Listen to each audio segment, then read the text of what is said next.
met me at the college. Her first play on my. Hey guys, welcome to today's Lorraine's channel. Today we have our special guest, Mr. PP. And why we are having you here? To talk about a movie we watched last night. Yeah, the movie's name is called The Wandering Earth. I think that's one of the most successful sci-fi movies in China. Probably. Yeah. The only one I've heard of, so. Yeah, and it was written by a quite famous writer.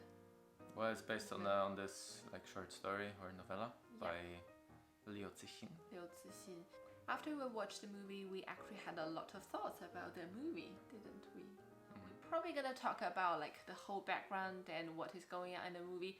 But if you want to watch a movie and you don't really want us to be spoiling the whole script, you can probably jump to another time, which I will put it somewhere there. So The Wandering Earth basically is a sci-fi movie which is telling the story that the sun is expanding and... Yeah. No? Expanding, exploding. Yeah, kind of both, half. It's turning into a supernova. Yeah, and it's basically gonna exploding in 300 years, which will basically take over Earth. Yeah, so the brilliant human being basically just came up with this idea that they want to push the Earth to somewhere else where they can find another place for all the human beings to live.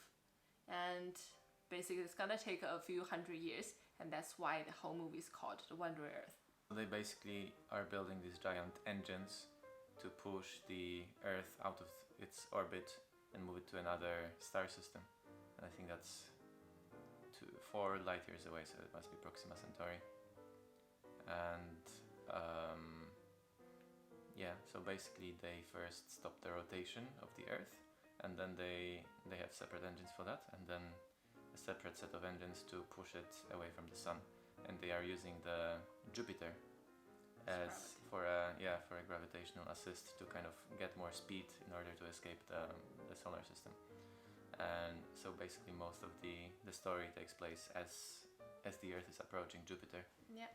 And that causes like massive basically disasters across the world because of the huge gravity of Jupiter that's, you know, pulling everything apart. So there's a lot of action in this movie. Yeah. There's basically a disaster after disaster. Yeah. So like something is always happening, something is always People breaking. dying. Yeah, people are dying. Yeah. And there are these family tragedies as well, like, you know, grudges and, you know, people hating each other. Yeah. So it's very emotional. Yeah. And like I cried for a few times. Yeah, because a few times like a character died. It was very sad. Yeah. Yeah. And, we will not say what happened to the end, so please check that movie. It's a good movie. It's a good movie. Yeah. So what's your favorite, like, why do you think this is a good sci-fi movie? Well, firstly, the premise is interesting. The whole like moving the Earth. Yeah. That's a cool idea, and yeah, the science is plausible, and yeah, and basically the story, the original story, did not really go into so many details about the characters,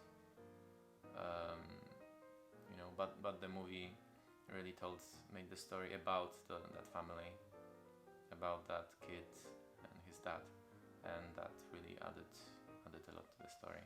Yeah. So it's just interesting to follow, and there's a lot of action and a lot of emotion. Yeah. And yeah, it's very entertaining. Yeah. You know what really attracted me, that is because there's barely good Chinese sci-fi movies before. Yeah, the animation was pretty good. It was really heavy on CGI. Yeah. But yeah, it was pretty good. Like it definitely, yeah, it definitely looked, you know, fake, like it wasn't real, but it was good enough, like plausible. Well, and how would enjoyable. you say the CGI in Avengers? Do you think that's also like fake but good, or it just like good? I don't remember. Avengers was pretty good, the ones I watched. Yeah. Interstellar was amazing. Oh yeah, yeah. But Interstellar, they don't really have a lot of like unreal things, except for all those like planets thing.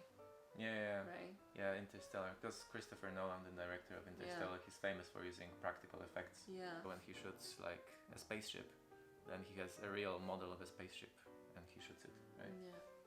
And yeah, whereas most other movies would just generate everything on the computer. Yeah.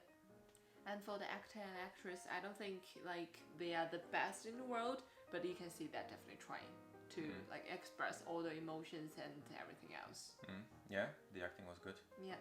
And I like that as opposed to Hollywood movies, Yeah. like they looked like real people. Yeah, that's true. And like in Hollywood movies, like you've got, these Muscles, muscles, Captain American. yeah, six pack, Yeah. yeah, giant biceps, and beautiful women. Yeah, but it makes it less real.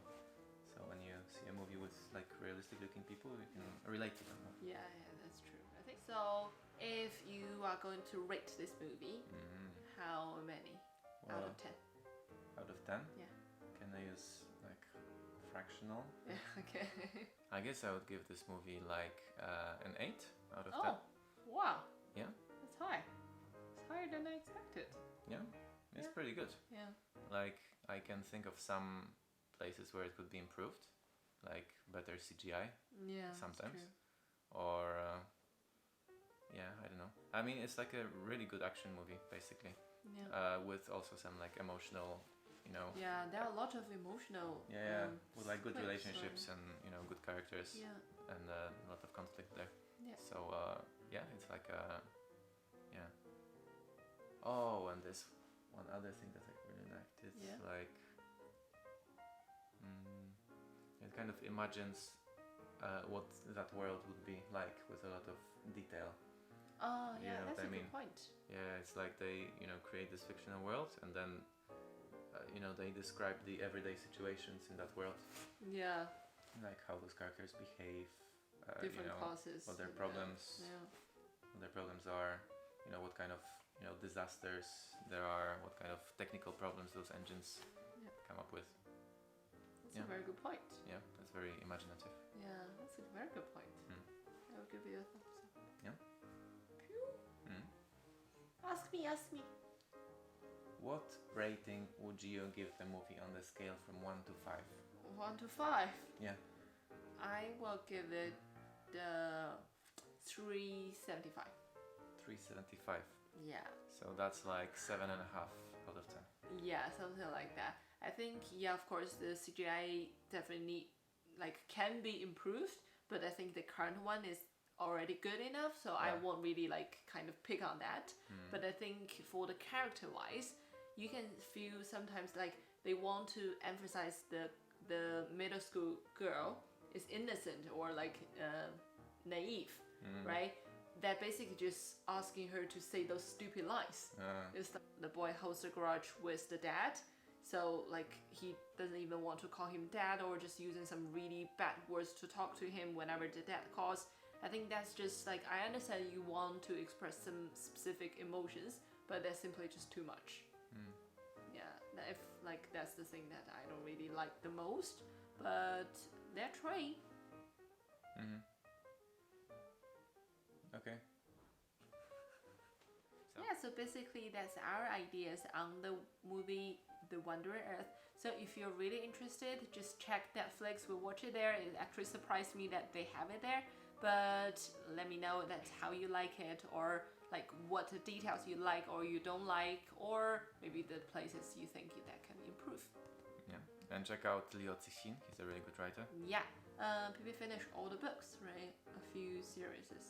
Well, not all of his books. Yeah. But yeah, the what's it called? The Three-Body Problem, the whole trilogy. Yeah, That's it's a very good good. one, right? Yeah, and I didn't finish, but I started this collection of short stories where the Wandering Earth is. Yeah. So do let me know if you like it or not, and also share your ideas down there in the comment below. So I guess I will see you next time. Bye.